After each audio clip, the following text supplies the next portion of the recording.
everyone, and welcome to my channel, Budgeting for Future. Today we are doing a budget by paycheck for this upcoming paycheck, which will be coming to us on April 23rd and should hopefully last us till May 7th.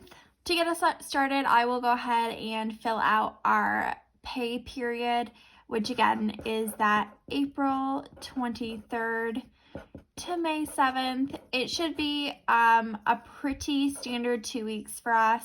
Nothing crazy is going on in our family. No travel, no nothing. So should be pretty standard. The biggest difference that we'll be actually experiencing with this pay period is that this will be our first time receiving our new salaries. So I did just recently take a promotion at my current employer, and I am moving to a hourly position. I would make roughly around $42,000 every year, and I've moved into a salary position that should be closer to $49,000 per year. Actually, exactly that, because salary, I will not be paid overtime. So I'll be able to predict our income a little bit more when it comes to my paycheck.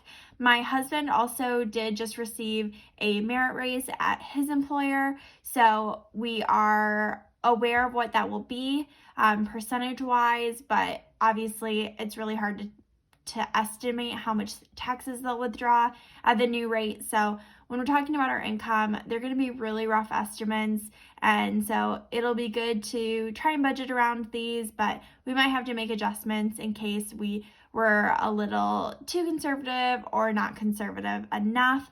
But to start us off, the first is my husband's. He also worked overtime in these past 2 weeks quite a bit, so we think his salary should be right around $1,751.73. And then my pay for the past 2 weeks should be $1,264.87, which numerically is actually really close to what we've been previously working with over the past few months. But we are taking out more for taxes this time around because our taxes were really messed up last year. We ended up paying about $3,500 to $4,000 to the government. And so we're trying to get closer to either us owing them zero or them owing us zero, just trying to nail right on the head. So little adjustments there, but we will be working with just around $3,200, including our FSA, our flexible savings account, which has actually already paid us. That was $192.31.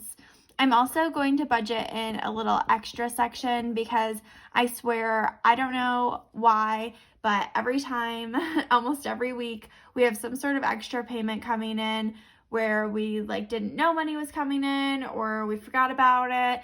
Either way, I thought it would be good to keep it in there as a line item. That way, if anything does come up, we can reflect on that during our Budget With Me recap.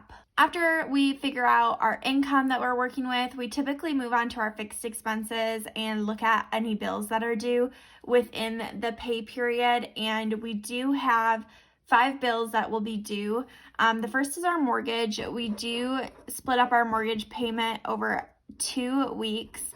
So it's actually closer to about $1,416, but we will be putting away and saving $729.58 for this paycheck to earmark for our mortgage. Next up, we have our water bill. We actually have quite a few utility bills that'll be due this period. We do have city water and sewage, and that'll cost us $152.95, which I honestly think is really expensive for our area.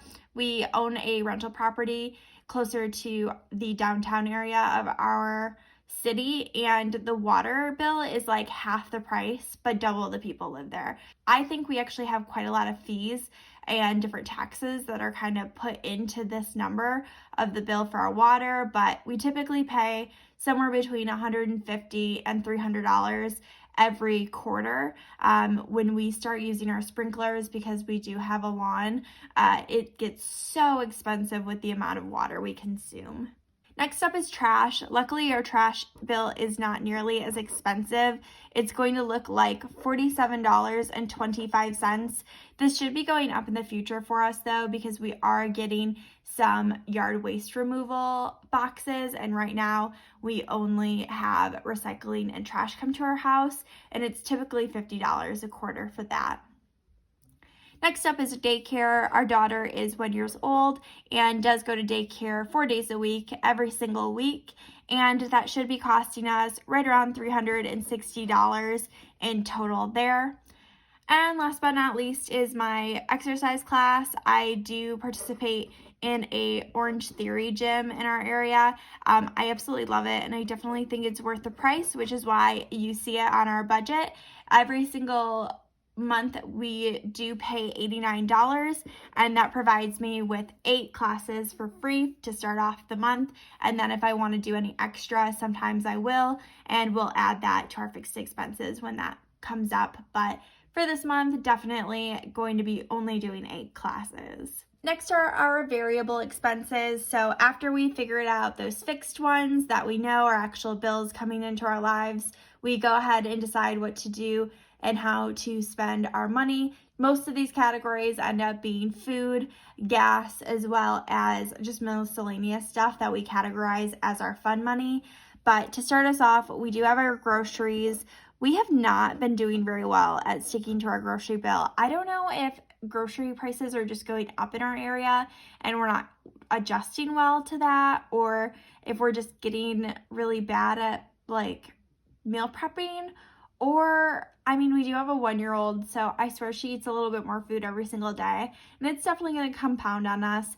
Right now, we have budgeted $250, and I think I'm going to stick with that again this week. But to be honest, we might have to raise it in the future because we just cannot hit it to save our lives. I think this last paycheck we'll have spent like $300, and that might be a better amount to budget. But for right now, I'm going to go ahead and put down $250. Let me know if you recently raised your grocery budget, like what made you guys finally decide to do that? How did you go about actually making that decision? If you've had that experience, definitely let me know in the comments down below. Next up is gas. We are doing a pretty good job of sticking to our $40 budget every 2 weeks, so we're definitely keeping that the same. In fact, we typically have a lot more money left over. I would say we average closer to about $33 spent every 2 weeks. That's just about as much as we need because we're mostly only taking our daughter back and forth from daycare. But we do have a trip coming up after this pay period, so it'll be good to collect a little bit of money, and if we have any left over, we can hopefully use it for when we're going on that trip, so we don't have to budget anything separate for the trip in terms of gas. Next up is out to eat. We have recently raised this because we did receive that promotion, or I received that new promotion, and so we upped our budget by $25 to make it $175, and we're doing a pretty decent job at sticking to that budget, so I'm definitely proud of us there, and I think that's about a good number to represent what our family enjoys and works well with our lifestyle. Next up is our fun money categories. My husband, myself, and my daughter all get a fun money category. This is pretty much where we are able to use our money as we please. We typically will use it on different things that we need or want. If we do want to go out an extra time within 2 weeks, we'll sometimes pull from these. Or if our daughter needs new clothes or we want to buy her toys, we'll do so from our different fun money categories. I think it's a great way to just have a slush fund, to be honest with you. And I know like some people would budget and they'll do the like paying yourself first budget. I definitely feel like that's what our fun money categories are to us. And we do, like I said, give each other $100 every 2 weeks, and we're able to roll that money over. So it's also a good way for us to save our money on things that we actually want to spend our money on outside of, paying down debt, as well as retiring and investing for that. We definitely are making sure to put money towards those areas as well, but it feels good to kind of have ownership over some of our own money while we're trying to balance all of our different financial goals. In terms of our debts, we actually don't have any debts that we're currently focused on. In the future, once we have to start paying off our student loans again, you'll definitely find that pop up here within our debt section. We also have a 401k loan, but that does get taken right out of my husband's paycheck before we even receive it. And outside of that, we only have our mortgages that we have to pay for. So no debts to be found here. I have in the past considered moving our mortgage down to our debts because that is technically a debt, but I feel like a lot of people do count it as a fixed expense. So let me know what your thought is. Is mortgage debt or is it just fixed expenses? Since if we were renting instead, it would definitely be a fixed expense. Moving on to our savings, we do have lots of savings categories.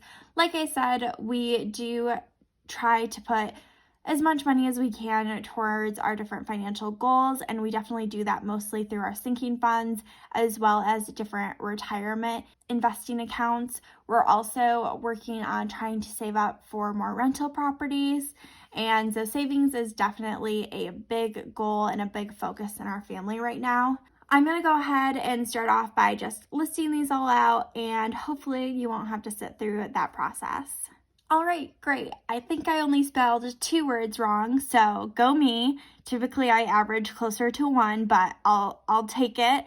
To start us off, we do have first our phone sinking fund. That is because we do pay our phone bill annually, and if we split that between 26 different paychecks, we only have to pay $40 every 2 weeks. And for our pets, we do like to budget separately for their food as well as any cat litter that they need. And so we are putting $30 away for that. We do not buy them cat food every single week, which is why we don't categorize it as a variable expense. We typically just buy them more when we need it. So $30 has been working out quite regularly, but typically we'll make about a $70 to $80 purchase every 5 to 6 weeks. Next up is our savings. We are participating in a savings challenge. So if you have seen my savings challenge tracker, which will be linked down below, you can see what we are doing to try and save $5,000 this year. We did have quite a bit of money in our budget because my husband did do some overtime at this paycheck. So we decided to put $350 away for that. Next up is school, and I'm actually working on my Master's of Business Administration. I have currently saved up for my summer semester, which is already paid for, and I even have my fall semester paid for, or at least saved up for this year. Next up, I'll be working on my spring semester come in 2022, so I'm holding off on putting money towards that to focus on some other financial goals right now. In terms of retirement, we do try to put 14% of our income into our retirement accounts. Mostly that goes to our 401ks, but we do contribute to our Roth IRA as needed in order to meet that 14% goal. In order to do that, this paycheck will need to put away $150. And then after that, we have a few extra miscellaneous sinking funds. We've been trying to put $30 away towards Christmas, $25 towards maintenance of our cars and our house, as well as $200 towards vacation, which is actually a little bit more than normal. We have decided that we would like to go on a trip in August, so we are slowly trying to start saving for that. I think we'll get a little bit more aggressive with it as the year goes on, as we're trying to decide exactly how much to budget for. It's currently the biggest debate in the house, how much we want to spend on our upcoming vacation. Since we haven't gone anywhere in the past 2 years, we'll see what we really end up deciding to do. I'm thinking something closer to like $1,000 to $2,000, but my husband is like, let's go all out, like let's break the budget, like money who. So that's definitely where our styles in budgeting and finance definitely differ. So it's always fun to try and come to a consensus between us. So as of right now, we're just kind of slowly saving here and there until we start making some final decisions on that vacation. The last sinking fund will be clothing, which is $25. And then after that, if you take our income, subtract our fixed and variable expenses, as well as our different savings that we're working on, we do have some money left over for our down payment for hopefully our next rental property, and we are looking like we should have $215.13 left over there. So that will be our goal for this upcoming paycheck, to save that amount of money for our down payment. So you'll definitely have to subscribe in order to hear back in about 2 weeks about how we did on this. I do hope you have a great day in the meantime. Bye!